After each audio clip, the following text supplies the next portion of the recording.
নবায়নযোগ্য জ্বালানিতে বিনিয়োগ বাড়াতে মাশুল কমানোর প্রস্তাব বিএসআরই এর। সৌর বিদ্যুতের ট্যারিফ 6.5 টাকা নির্ধারণের সুপারিশ বিইআরসির। রাজনৈতিক হস্তক্ষেপ ব্যাংক খাতের বড় ঝুঁকি, পরিচালনা পর্ষদের অবহেলা ও যাচাই বাছাই ছাড়া ঋণ দেওয়ার সংস্কৃতিও বাড়াচ্ছে ঝুঁকি।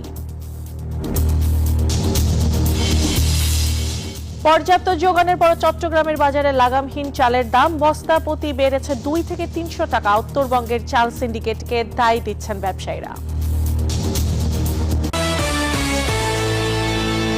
আমন্ত্রণ পূবালী ব্যাংক পিএলসি বিজনেস টাইমের সাথে আছে পিঙ্কি সানোয়ার। এতক্ষণ দেখছিলেন সংবাদ শিরোনাম। নবায়নযোগ্য জ্বালানিতে বেসরকারি বিনিয়োগ বাড়াতে বাণিজ্যিক বিদ্যুৎ কেন্দ্রের জন্য সহজ ও দীর্ঘমেয়াদী নীতি প্রণয়নের দাবি জানিয়েছে সৌর বিদ্যুৎ কেন্দ্র মালিকদের সংগঠন বিএসআরই। ওপেন অ্যাক্সেস ট্যারিফ বা সরাসরি বিদ্যুৎ কেনার মাশুল প্রথম 5 বছর 0.5% নির্ধারণের প্রস্তাব দিয়েছে সংগঠনটি। রোববার বিইআরসি আয়োজিত গণশুনানিতে এসব প্রস্তাব তুলে ধরা হয়। অন্যদিকে সৌর বিদ্যুতের উৎপাদন ট্যারিফ ইউনিট প্রতি 6 টাকা 48 পয়সা নির্ধারণের সুপারিশ করেছে বিইআরসির কারিগরি মূল্যায়ন কমিটি। দেশে বেসরকারি বিনিয়োগে নবায়নযোগ্য জ্বালানি সম্প্রসারণের নতুন মডেল মার্চেন্ট পাওয়ার প্ল্যান্ট। তবে এই খাত এখনো প্রাথমিক পর্যায়ে রয়েছে, তাই বিনিয়োগ টানতে নীতিগত সুবিধা ও দীর্ঘমেয়াদী নিশ্চয়তার উপর জোর দিচ্ছেন উদ্যোক্তারা। রাজধানীতে বিইআরসি গণশুনানিতে একগুচ্ছ প্রস্তাব দিয়েছে সৌর বিদ্যুৎ কেন্দ্র মালিকদের সংগঠন Bangladesh sustainable and renewable energy association.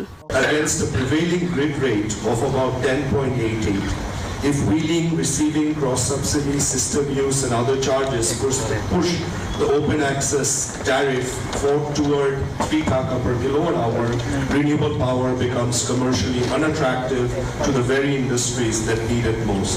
সংগঠনটির দাবি, প্রথম 5 বছর ট্যারিফ কম রাখা গেলে নতুন বিনিয়োগ আসবে, বাড়বে পরিচ্ছন্ন জ্বালানির ব্যবহার। পাশাপাশি ডিস্ট্রিবিউশন কোম্পানি ত্রুটিতে গ্রিডে বিদ্যুৎ দিতে না পারলেও কেন্দ্রীয় উৎপাদনের জন্য প্রস্তুত থাকলে দিতে হবে ডিম জেনারেশন ক্ষতিপূরণ। এমপিপি বন্ধের আগে অন্তত 20 বছরের মেয়াদ নিশ্চিত করা, গ্রিডে নবায়নযোগ্য বিদ্যুতের অগ্রাধিকার এবং উদ্বৃত্ত বিদ্যুৎ সরকারি ইউটিলিটিকে ব্যবহারের সুযোগ করে দেওয়ার দাবিও জানান তারা। ট্রান্সমিশন ওয়্যার এবং যে ফিজিক্যাল ট্রান্সমিশনের জন্য সেটা তো একটা প্রি এক্সিস্টিং কন্ডিশন, কিন্তু এমপিপি যখন একটা বাল্ক কাস্টমারকে দিচ্ছে, মাত্র হচ্ছে আপনার হ্যান্ডফুল অফ কাস্টমারকে দিচ্ছে, আপনি কিন্তু পুরো অপারেশনাল যে ট্রান্সমিশন লস সেটাকে আপনি এখানে নিয়ে আসছেন। অন্যদিকে সৌর বিদ্যুৎ ভিত্তিক মার্চেন্ট পাওয়ার প্ল্যান্টের ট্যারিফ ইউনিট প্রতি 6 টাকা 48 পয়সা নির্ধারণের সুপারিশ করেছে বিইআরসির কারিগরি মূল্যায়ন committee. Consideration of cost and rational recovery to be followed. আপনারা জানেন যে কস্ট রিফ্লেক্টিভ যে ট্যারিফ ক্যালকুলেশনের ব্যাপারে আমাদের কাছে রিকমেন্ড করা হয়, সেটাকে আমরা প্রতিফলিত করার চেষ্টা করেছি। কমিটির হিসেবে সংশ্লিষ্ট কেন্দ্র থেকে বছরে নিট উৎপাদন হবে প্রায় 9 কোটি 18 লাখ ইউনিট। আর সৌর বিদ্যুৎকে রাতেও সরবরাহযোগ্য করতে কেন্দ্রের সক্ষমতার 10 থেকে 20% ব্যাটারি স্টোরেজ রাখার প্রস্তাবও এসেছে শুনানিতে। ফারজানা রিয়া, নিউজ 24, ঢাকা। রাজনৈতিক হস্তক্ষেপ ব্যাংক খাতের অন্যতম বড় ঝুঁকি। এ ধরনের ঝুঁকি কমাতে কেন্দ্রীয় ব্যাংকের স্বায়ত্তশাসনকে আইনিভাবে নিশ্চিত করতে হবে। এছাড়া ব্যাংক খাতের সুশাসন প্রতিষ্ঠায় যে কোনো সংস্কারে বাধা আসে, এটিও খাতের আরেকটি বড় ঝুঁকি। পরিকল্পনা মন্ত্রণালয়ের সাধারণ অর্থনীতি বিভাগ জিইডির 5-year strategic framework for reform and development শীর্ষক প্রতিবেদনে এসব কথা উঠে এসেছে। জিইডির প্রতিবেদনে রাজনৈতিক হস্তক্ষেপকে ব্যাংক খাতে সর্বোচ্চ ঝুঁকি হিসেবে চিহ্নিত করা হয়েছে। সম্প্রতি প্রকাশিত ওই প্রতিবেদনের সংস্কার উন্নয়ন নিয়ে বিভিন্ন খাতে আগামী 5 বছরে কি করা উচিত সেই কৌশল ও নীতি আছে। জিইডি বলছে, ব্যাংকের পরিচালনা পর্ষদের ঢিলে ঢালা ভূমিকা ও যাচাই বাছাই ছাড়া সুবিধাজনক ঋণ দেওয়ার সংস্কৃতির কারণে ব্যাংক খাতের ঝুঁকি ব্যবস্থাপনা ভেঙে পড়েছে। আগামী বছরের জানুয়ারি থেকে নিউ ইয়র্কে সরাসরি ফ্লাইট চালুর সম্ভাবনার কথা জানালেন বেসামরিক বিমান পরিবহন ও পর্যটন মন্ত্রী এম রশিদুজ্জামান মিল্লাত। তিনি বলেন, 3rd টার্মিনাল নিয়ে দুর্নীতির তদন্ত চলছে। রবিবার সচিবালয়ে প্রথম কার্যদিবসে সাংবাদিকদের সঙ্গে আলাপকালে মন্ত্রী এসব কথা বলেন। এদিকে পার্বত্য বিষয়ক মন্ত্রী সাচিং প্রু বলেন, পাহাড়ের শান্তি সম্প্রতি প্রতিষ্ঠায় সম্মিলিতভাবে কাজ করতে হবে। চেয়ারম্যান এবং 2 জন কমিশনারের সঙ্গে আমার কথা হয়েছে, ওনারা আমার সঙ্গে কথা বলেছেন। আমি বলেছি যে আমাদের যে সমস্ত দুর্নীতির ফাইলগুলো আছে, এগুলি তড়িৎ গতিতে আপনারা দেখে শেষ করে দেন। বাংলাদেশের 90% জনগোষ্ঠীর সহানুভূতি এবং চিন্তাধারা এবং মানসিকতা এবং উপলব্ধি বিশ্বাস যেন আমাদের 10% জনগোষ্ঠীর প্রতি স্পেশাল যেন অ্যাটেনশন থাকে। পর্যাপ্ত চালের সরবরাহের পরও বাজারে চালের লাগামহীন দাম। চট্টগ্রামের বস্তা প্রতি বেড়েছে 200 থেকে 300 টাকা। পাইকারি ব্যবসায়ীদের দাবি, চাল আমদানি না থাকে উত্তরবঙ্গের চাল সিন্ডিকেটের কাছে জিম্মি তারা। রতন দাসের ছবিতে নয়ন বড়ুয়া জয়ের প্রতিবেদন।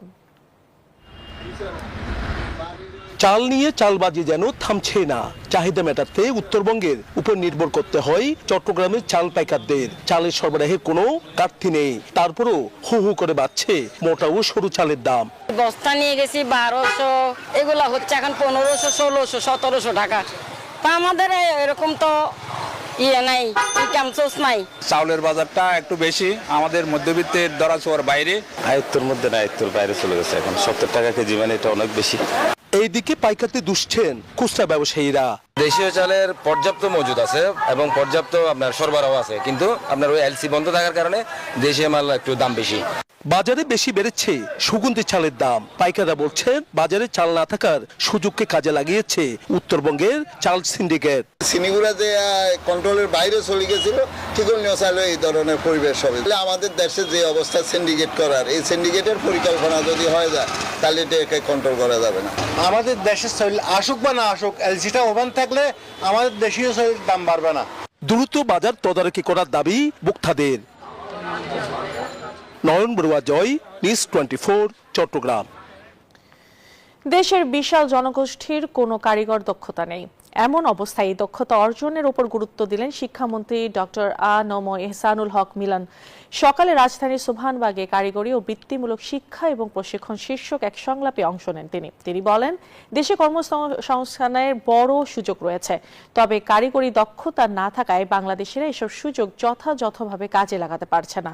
শিক্ষার্থী ভর্তি না হয় দেশের পলিটেকনিক ও ভোকেশনাল শিক্ষা প্রতিষ্ঠানগুলো খালি হয়ে যাচ্ছে বলেও মন্তব্য করেন শিক্ষামন্ত্রী। আমরা চাই আমাদের অ্যাকশন নিতেই হবে, কোনো বিকল্প নেই। এই সেক্টর ছাড়া বাংলাদেশকে ডেভেলপ করতে পারবেন না।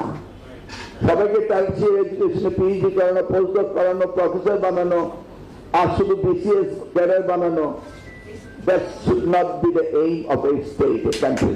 এই টেকনিক্যাল এডুকেশনকে যদি প্রায়োরিটি দেওয়া না হয়, তাহলে দেখেন আমাদের ইকোনমিক লাইফ লাইনটা কি? Garment? Do you believe garments? No. জনগণের ট্যাক্সের টাকায় বাস্তবায়ন হবে ডিএনসিসির নতুন প্রকল্প ডেকোরেটিভ পোল সহ স্মার্ট এলইডি স্ট্রিট লাইট স্থাপন, জানিয়েছেন ঢাকা উত্তর সিটি কর্পোরেশনের প্রশাসক শফিকুল ইসলাম খান। রবিবার রাজধানীর মানিক মে এভিনিউতে এই প্রকল্পের উদ্বোধন করেন তিনি। প্রতিটি শহরকে আলোয় আলোকিত করতে হবে, প্রধানমন্ত্রীর এমন নির্দেশনার কথা তুলে ধরে ডিএনসিসি প্রশাসক বলেন, প্রকল্পটি রক্ষণাবেক্ষণের দায়িত্ব সিটি কর্পোরেশন পালন করবে, তবে নগরীর সৌন্দর্য ও পরিবেশন রক্ষায় নগরবাসীর সহযোগিতাও প্রয়োজন।